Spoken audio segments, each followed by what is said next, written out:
Assalamualaikum dan salam Malaysia Madani.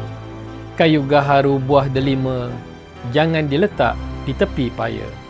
Tahun baru disambut bersama, terus semarak seni budaya.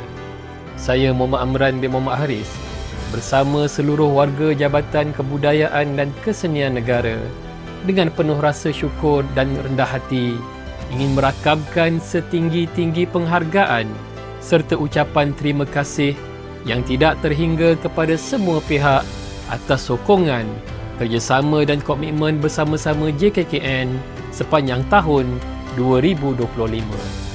Semangat kebersamaan yang luar biasa inilah yang menjadi setiap inisiatif berjaya dan terus menyemarakkan elemen seni budaya negara.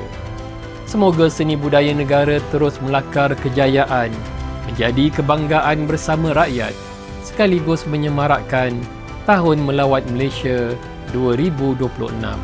Ayo, semarakkan seni dan budaya bersama JKKN.